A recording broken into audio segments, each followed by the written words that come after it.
My name is Ava. Right now, I'm back in my hometown to have my baby. My husband Jeffrey is waiting for us at our new big apartment that we moved into for our baby. I gave birth to our much anticipated child in my hometown, supported by my parents who were very excited to become grandparents. We named him Thomas. He's a boy. When I told Jeffrey that Thomas was born, he texted back, "Congrats on the baby. Why don't you take it easy for a bit?" His message seemed a bit short to me. I thought he would be more excited since it's his son too. Jeffrey didn't even ask for a picture of Thomas and quickly ended the conversation. I figured he must be busy with work and didn't ask him anything else. A few weeks after giving birth, I decided to return to the apartment where Jeffrey was waiting. I didn't want to take public transportation, so my dad agreed to drive me. I was excited to finally show Thomas to Jeffrey. Holding Thomas and with my dad carrying the luggage, we headed to our apartment where Jeffrey was supposed to be waiting for us. Today is Sunday, so Jeffrey should be home. He's the type to stay indoors unless he has something specific to do. As I unlocked the front door, I heard quick footsteps inside. I knew right away those weren't Jeffrey's. He doesn't usually move so fast. To my surprise, my mother-in-law rushed out from the living room. I don't get along well with my mother-in-law. She often makes passive-aggressive comments when she sees me. When I visit the in-laws with Jeffrey, and he and my father-in-law aren't around, she often says things like, "Still working full-time even though you're a wife? No one thinks a working wife is attractive. You should quit your job soon," without even knowing about my job. She also says, "Your chores are neglected because you're working. Aren't you making Jeffrey help with chores too?"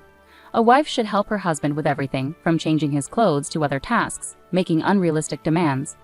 One day, Jeffrey overheard one of her remarks, but he only said, "Both of you get along, please." He seemed to think my mother-in-law and I were having a mutual argument, not realizing I was being unfairly criticized. Jeffrey knows I'm not comfortable around his mother. I'm sure she knows I don't like her either. That's probably why she chose to be here when I returned from my hometown after childbirth. As proof, my father-in-law isn't here. He's always been considerate, saying, "Ava must be tired of seeing her in-laws all the time. We'll keep our visits to a minimum." If he were here, he would probably just look at his grandchild and then leave. However, without my father-in-law, who usually keeps my mother-in-law in check, the situation was different. My mother-in-law immediately started comparing me to my newborn, Thomas, in my arms and sneered, "I thought I'd never see a grandchild while I'm still alive, since you've been working all this time. I wonder when you had time to have a child with another man." I was taken aback. Her first words were so harsh. My dad, who was carrying the bags, wasn't at the front door yet, so to my mother-in-law, it probably looked like I had returned alone. She thought we were alone and started venting. "Mil, why would you say such a thing? This child is genuinely mine and Jeffrey's." "Oh really? Jeffrey actually had a child with you? You're not very good looking, to say the least. You're stubborn about not becoming a housewife, even though you're married. I find it hard to believe that Jeffrey would have a child with someone as unattractive as you," she said. "Why don't you ask Jeffrey directly then? I think he'd tell you the truth." "Well, I'm asking you. Whose child is this?" I sighed. I didn't know how to talk to this clueless woman. If this continues, she might even start speaking badly about my newborn. I decided to get her to leave quickly. Mil, I'm tired from giving birth. If you want to see your grandchild, could you please come another day, preferably with my father-in-law?" "Huh, what are you talking about? My home is here." I frowned, puzzled by my Mil's statement, but she looked confident. "I'll be living in this high-rise apartment, so there's no use trying to kick me out. In fact, I'm the owner now. If you go against me, you'll be the ones who get kicked out." I sighed again. Her reasoning was so confusing that I started to question if she was actually wiser than me, despite being older. "This apartment is where Jeffrey and I originally lived. You're not paying any rent, so you can't claim to be the owner." Yet my mother-in-law remained confidently unapologetic. "The owner of this apartment is Jeffrey. He's the one who allowed me to stay here in this high-rise. He essentially transferred authority over this place to me." "Do you really think that argument holds water? The main support of this household is Jeffrey. Therefore, as Jeffrey's mother, I hold even greater authority here. A daughter-in-law and her child should occupy a lower position." My mother-in-law noticed my exasperated expression and chuckled loudly, as if she believed she had won the argument. "Daughters-in-law don't get their own rooms. If you want to stay, I might consider giving you a spot in the closet, but you'll need to pay $1,000 a month." "In that case, I'm leaving," I declared, turning to my father who was with me. "Dad, can I come back to our family home?" My father, who had heard all of my mother-in-law's cutting remarks, nodded decisively. My mother-in-law seemed completely oblivious to anyone else's presence, looking as startled as if she had been hit with a BB gun. But even with my father there, her determination showed no signs of faltering. Going back to your parents is such a shameful thing. This is why incompetent daughters-in-law are no good. Get out of my sight with that child. I don't even know whose baby it is. My father responded calmly to my mother-in-law, who was laughing loudly, saying, I'll be informing your husband about this. With that, he took our things and headed back to the parking lot. My mother-in-law, seeming not to fully understand the situation, yelled after us from the doorway, laughing scornfully. What's telling my husband going to do? He'd never sympathize with a failed family like yours. He'll probably tell you to never come near our house again. Did you know my husband is a CEO? Why would he bother with a family when we don't even know what kind of job you have? We live in completely different worlds. If you understand, then just leave. Her laughter followed us all the way to the parking lot, showing little concern for the neighbors. My father and I sighed as we got into the car. I knew you weren't getting along with your NIL, but I had no idea she was that awful, my father said. Right? She acts so nice in front of Jeffrey and my father-in-law. I thought no one would believe me. I've only told Mom and Dad, but she's even worse than I described, isn't she? Yes, indeed. My father drove us back to our family home. During the drive, I called my mom. She was worried and urged me to be cautious and return safely.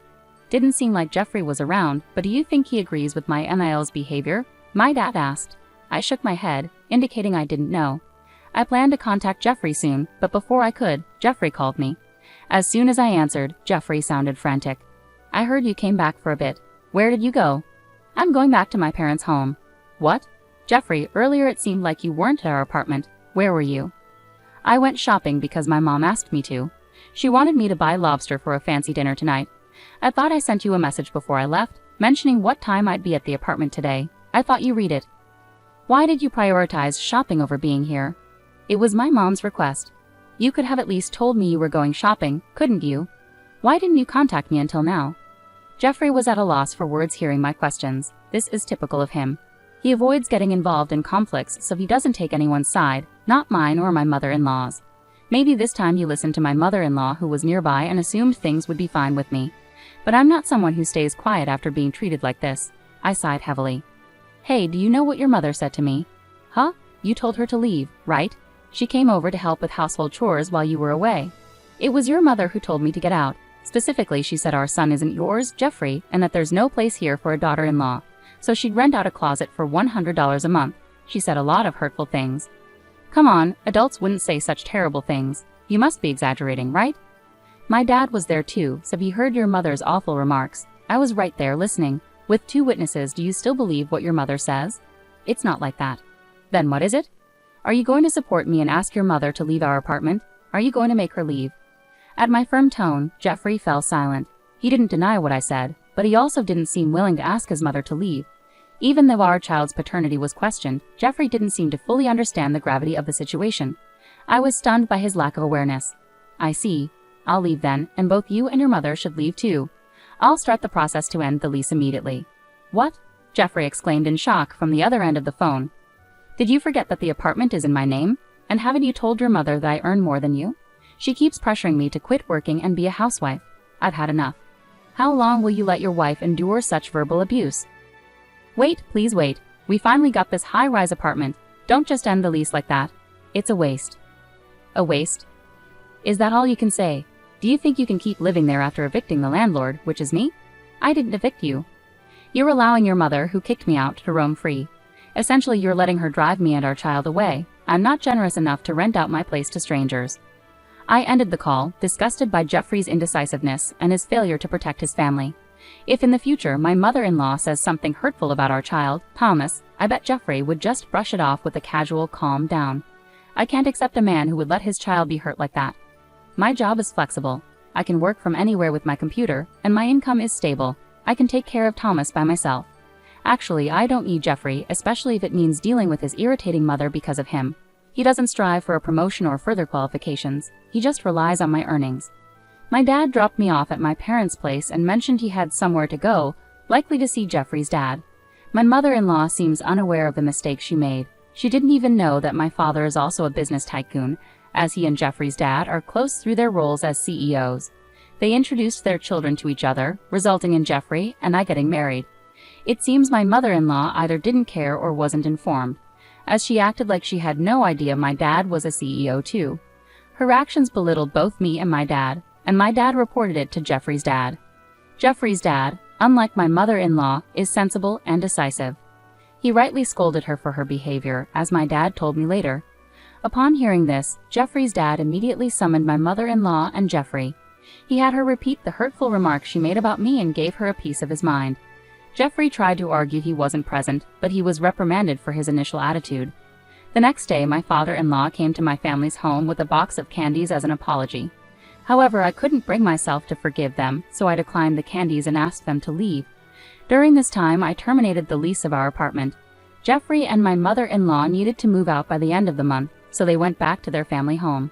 They kept apologizing, but I pointed out, "You're only apologizing now that you realize the consequences for yourselves," and sent them away. Meanwhile, my father-in-law remarked, "Your abusive language towards the daughter of another company's president may have cost us a big deal. I don't want a wife who lacks common sense like you," hinting at possibly serving her divorce papers. Jeffrey, who worked at his father's company, was warned, "We can't keep someone without ambition here. If you don't show improvement in 3 months, you'll either be demoted or transferred to a different position." Consequently, he's now focused on studying hard to obtain a certification. However, starting from scratch is challenging for Jeffrey, who had relied on my earnings. I receive regular updates from my father-in-law about their situation.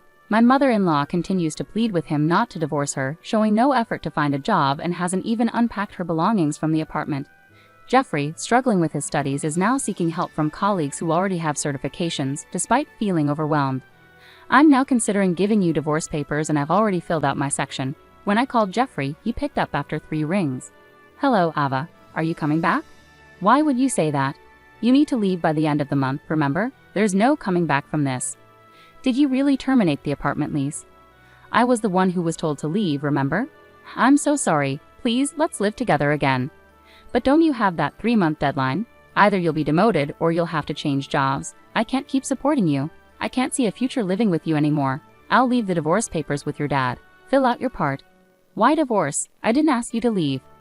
I sighed deeply. "It's true that you didn't kick me out of the apartment, it was your mother. But I'm upset that you didn't stand up for me against her. More importantly, the reason I can't see a future with you anymore is because you never once asked about our child. You didn't seem concerned about what our child looks like or how it felt to be told he might not be yours. When I told you about the birth, you didn't show any interest in our child. I don't feel any sense of responsibility from you as a father. That's why I can't imagine raising a child together with you." "What? Can't we ever reconcile?" I hung up immediately at his words. I don't want a father for our child who shows no interest in him. As planned, I gave the divorce papers to my father-in-law. After Jeffrey completed his part, the papers were returned to me and I promptly submitted them to the city hall. In the end, my mother-in-law got a divorce, and Jeffrey seemed to have been relocated to a place similar to Nebraska, moving from one relative's house to another. Currently, with the support of my parents and others, I'm giving all my love and attention to Thomas.